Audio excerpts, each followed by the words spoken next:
नमस्कार विद्यार्थियों, मेरे इस ई कंटेंट ई व्याख्यान क्लास में एक बार पुनः आप सभी का अभिनंदन। आज हम बात करेंगे आधुनिक हिंदी आलोचना के शीर्षस्थ आलोचक डॉक्टर नगेंद्र के बहुचर्चित निबंध साहित्य में आत्माभिव्यक्ति के बारे में।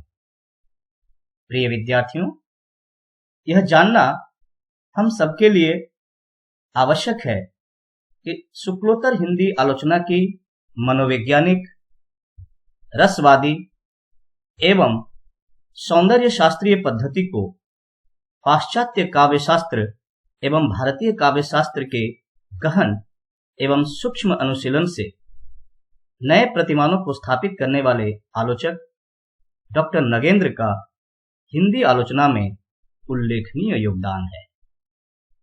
वे सर्वोत्तमुखी प्रतिभा संपन्न साहित्यकार रहे हैं।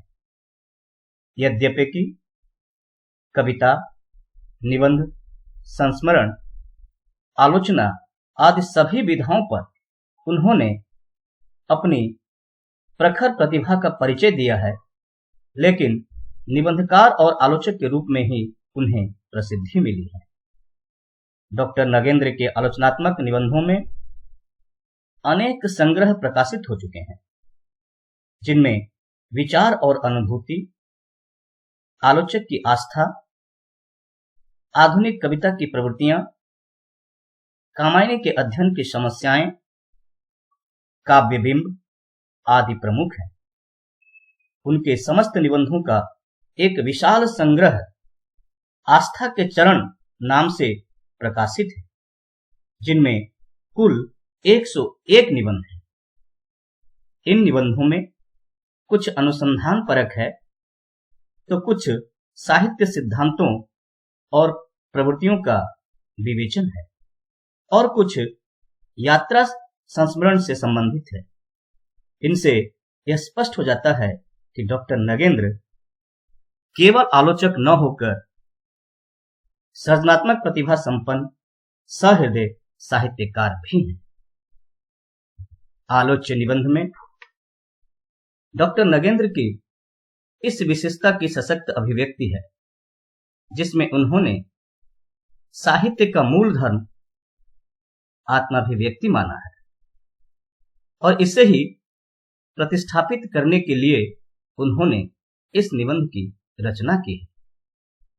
निबंध में उन्होंने साहित्य और जीवन के परस्पर संबंध को स्पष्ट करते हुए आत्माभिव्यक्ति की सार्थकता और उसके सामाजिक उपयोग पर सविस्तार प्रकाश डाला है।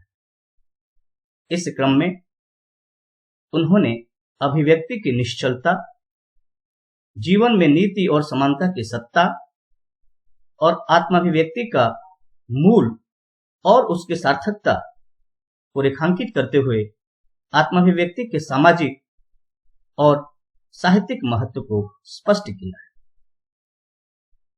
डॉक्टर नगेंद्र का यह स्पष्ट मानना है कि आत्माभिव्यक्ति ही वह तत्व है जिसके कारण कोई व्यक्ति साहित्यकार और कोई कृति साहित्य बन पाती है।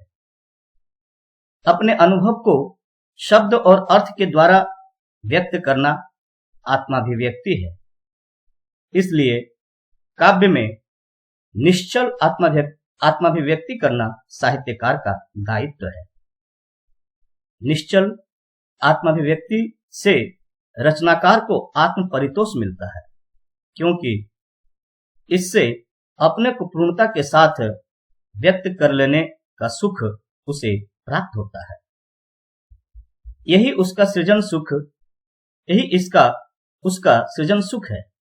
प्रश्न यह उठता है कि आत्माभिव्यक्ति से लेखक को तो सृजन सुख मिलता है, उसके अहम का उन्नयन होकर उसके व्यक्तित्व में निखार आता है, किंतु उससे समाज अथवा दूसरे लोगों का क्या फायदा है, अर्थात उसकी आत्माभिव्यक्ति का सामाजिक महत्व क्या है?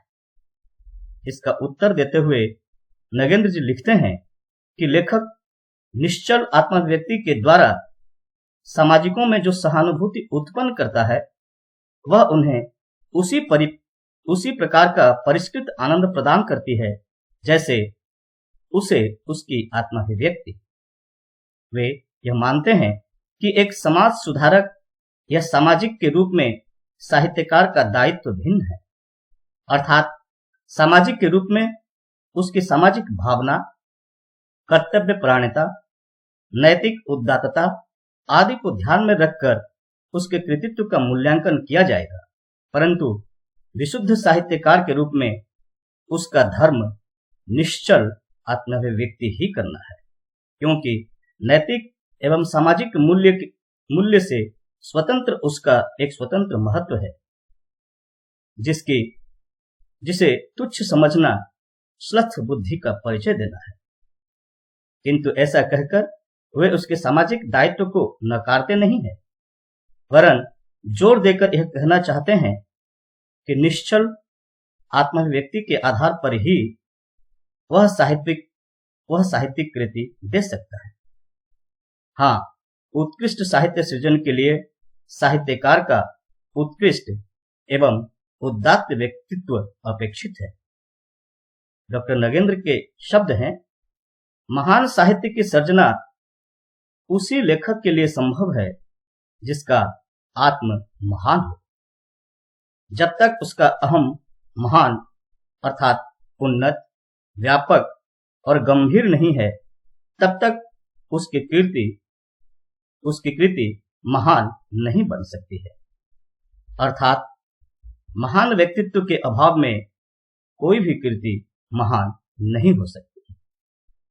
किंतु इसी के साथ यह भी सही है कि निश्चल आत्माभिव्यक्ति के अभाव में केवल महान व्यक्तित्व उत्कृष्ट साहित्य की सृष्टि नहीं कर सकता। इसलिए साहित्य में आत्माभिव्यक्ति की ही प्रधानता है। डॉक्टर नगेंद्र की दृष्टि में समसामयिक समस्याओं को केंद्र में रखकर जो साहित्य रचा जाता है वह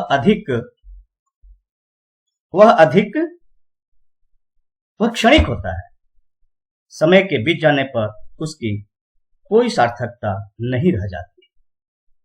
उल्लेखनीय है कि डॉक्टर नगेंद्र ने आलोच्य निबंध में साहित्य के मूल धर्म आत्माभिव्यक्ति और उसके उपयोग व स्वरूप पर और उससे संबंधित अनेक प्रश्नों पर गंभीरता से विचार किया है, जो उनके मौलिक चिंतन को अभिव्यक्त करता है।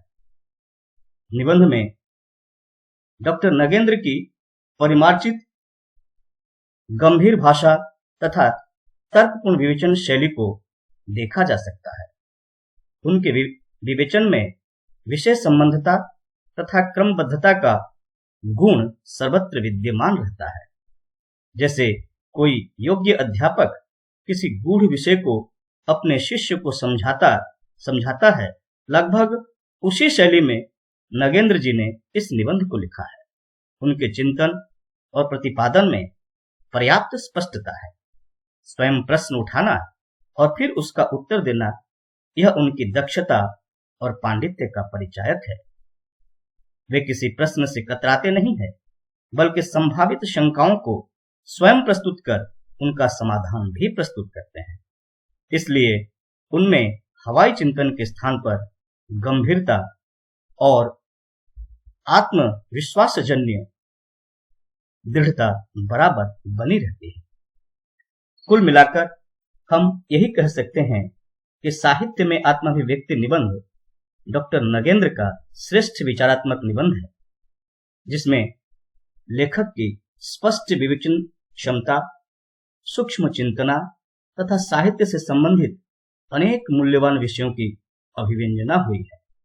निश्चय ही यह निबंध उनकी सृजनात्मक प्रतिभा का सुंदर उदाहरण है। इस संबंध में यह कहना ही तर्कसंगत है कि निबंध में निश्चल आत्माभिव्यक्ति और साहित्यकार के व्यक्तित्व पर जोर देकर डॉक्टर नगेंद्र ने छायावादी मान्यताओं को ही पुष्ट किया है, जो उनकी आलोचनात्मक दृष्टि के निर्माण में महत्वपूर्ण रही।